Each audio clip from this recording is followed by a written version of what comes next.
안녕하세요. 이번 시간부터 배드민턴 지도사 준비해 보도록 하겠습니다. 이제 홈 포지션에 대해 물어볼 수 있습니다. 홈 포지션은 선수가 어떤 위치에 섰을 때 가장 상대방의 공을 받기 용이한 위치점인데요. 서비스 코트에서 약간 두세 발자국 뒤쪽입니다. 그리고 이제 복식 경기 같은 경우에는 코트 정중앙이라고 보시면 되겠습니다. 그리고 이제 서비스 코트와 이제 리시브 코트에 대해서 물어볼 수 있습니다. 점수가 0점일 때는 이제 우측에서 서비스를 하고 대각선 방향으로 서브를 넣습니다. 그리고 받는 사람 리시브는 대각선 위치가 돼 있고요. 그다음에 홀수의 경우에는 좌측에서 서비스를 합니다. 좌측에서 서비스랑 반대편은 대각선 좌측에서 리시브를 받게 되어지는 것입니다. 랠리 포인트에 대해 물어볼 수 있습니다. 랠리 포인트는 2006년 5월에 국제연맹 총회에서 바뀌게 된 규정인데요. 원래는 15점을 먼저 따면 승리를 하는 것이었지만 21점으로 바뀌게 되었습니다. 그리고 이제 랠리에서 승리를 가져가면 서브권도 같이 가져가는 방식입니다.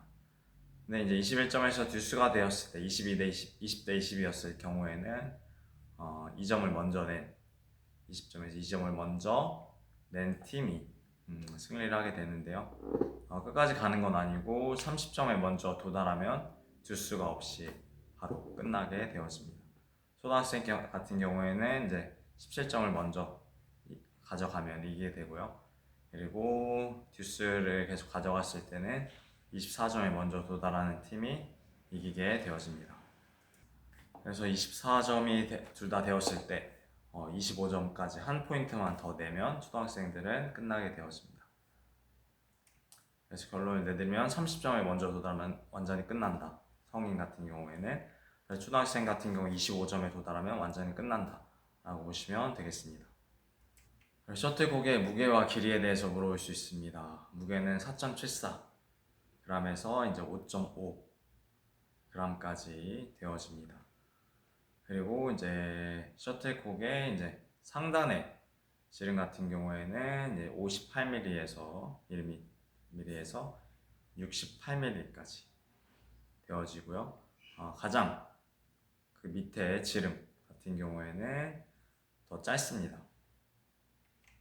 25에서 28mm 정도 되고요. 그리고 깃털의 개수는 16개로 정해져 있습니다. 그리고 셔틀콕의 총 길이 같은 경우에 62에서 70mm 정도까지 되어집니다. 라켓의 구성과 길이에 대해 물어볼 수가 있습니다. 라켓의 구성 같은 경우에는 이제 잡는 부분, 그립 부분, 손잡이 부분이 있고요. 그리고 이제 샤프트 부분이 있습니다. 그리고 이제 목 부분이 있습니다. 그리고 헤드 부분이 있고요. 그리고 헤드 안에 있는 스트링 부분이 있습니다. 그리고 이 전체를 말하는 이제 프레임 부분들이 있습니다. 길이에 대한 규정도 있는데요. 전체 길이는 68cm 이내여야 하고요. 그리고 이제 넓이 같은 경우에는 23cm 이내여야 합니다.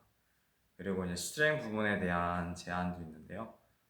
스트링 같은 경우에는 이 28cm 이내, 세로의 길이가 28cm 이내, 그리고 가로의 길이는 22cm 이내여야 합니다.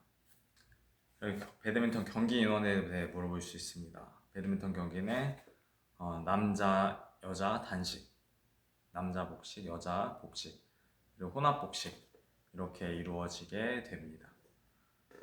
그래서 복식 같은 경우에는 2명씩 플레이를 하고 단식 같은 경우에는 1명씩 플레이를 합니다.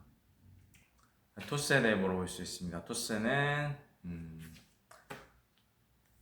선택권을 결정하는 것인데요. 리시브를 받을 것인지, 서브를 할 것인지, 코트를 선택할 것인지 먼저 토스에서 이긴 팀이 선택을 합니다. 그리고 나머지 선택권을 토스에서 진 팀이 가져갑니다. 스코어에 대해 물어볼 수 있습니다. 스코어는 이제 3판 2선승제입니다. 2판 먼저 이기면 이기는 것이 되어집니다. 그리고 이제 성인 같은 경우에는 21점 제고요. 초등부 같은 경우는 17점 제입니다. 만약 성인부 20대 20, 초등부 16대 16까지 가게 되어지면 성인부는 이제 계속 듀스가 이어질 경우에는 30점에 먼저 도달한 팀이 승리하게 되고요. 그리고 초등부 같은 경우에는 25점에 먼저 도달하게 되면 승리하게 되어집니다.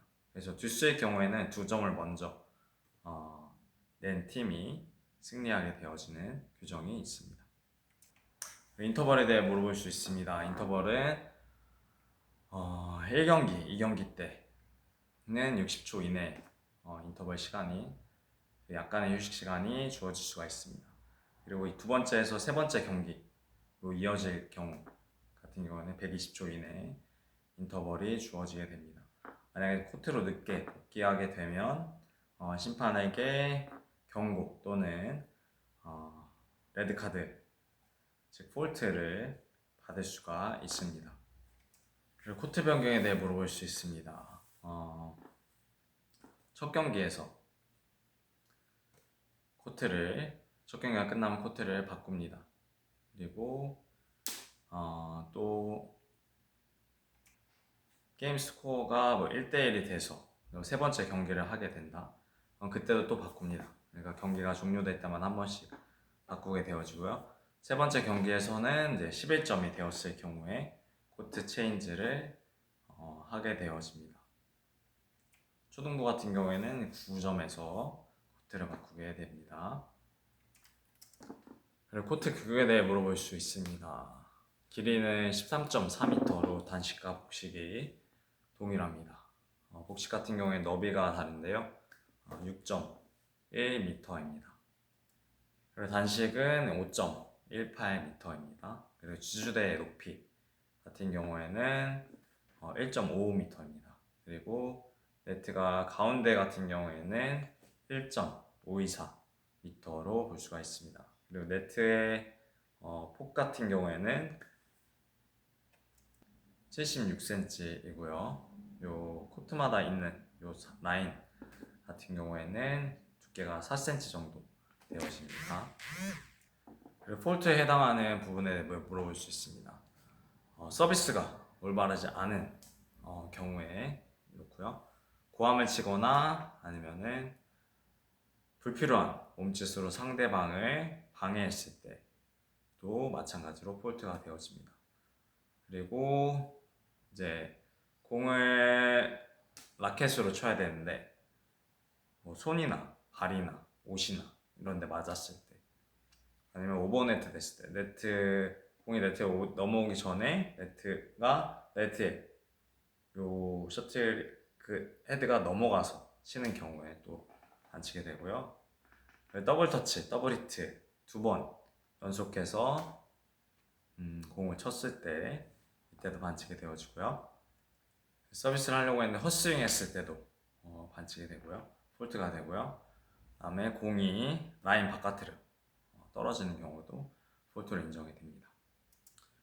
그래서 렛 상황이 어떤 경우에 발생합니까? 물어볼 수 있는데요. 렛은 경기가 중단이 되어지고 다시 리플레이 되어지는 상황입니다. 그래서 예를 들면 서비스를 주는 사람과 리시브를 받는 사람이 둘 다 폴트를 범하였을 때 렛이 되고요. 그리고 공을 쳤는데 공이 네트 위에 딱 섰을 때 렛이 되고요. 그리고 공이 넘어갔는데 어떠한 것에 의해서 다시 네트를 맞고 돌아왔을 때 그때도 이제 렛이 선언이 되고요. 그리고 심판이나 서비스 선심이 둘 다 판단하기 어려운 경우에 그때도 렛이 선언이 되고요. 그리고 서비스를 하는데 이제 리시버가 준비가 안 돼 있는 상태에서 서비스를 넣었을 때 그리고 굉장히 우발적인 돌발적인 상황이 날아왔을 때 예를 들면 새가 갑자기 네트에 침입했다 이런 경우 그리고 선수가 코치나 상대방에 의해서 방해를 받았다 이런 경우에 렛이 선언이 됩니다. 복식 경기 방식에 대해 물어볼 수 있습니다. 복식 경기도 단식 경기와 마찬가지로 짝수에 있는 짝수 점수면 오른쪽, 홀수 점수면 왼쪽에서 서브를 하게 되어집니다. 그리고 이제 리시버 같은 경우에는 자신의 점수에 맞는 위치에 있는 위치에서 리시브를 받게 됩니다. 그리고 점수를 얻는 팀이 서비스 권한을 가지게 됩니다.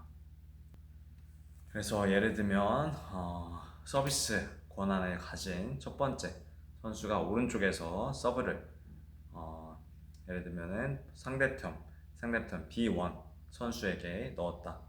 그러면은 리시브 팀이 점수를 얻었을 때는 B2 선수가 서브를 대각선으로 넣게 되어집니다. 그래서 이것이 계속 반복이 되고요.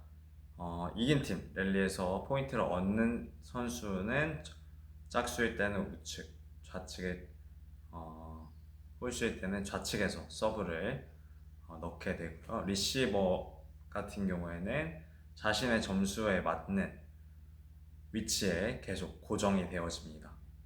그래서 랠리를 다시 얻을 때까지는 리시버 선수들이 같은 위치에 계속 서 있습니다.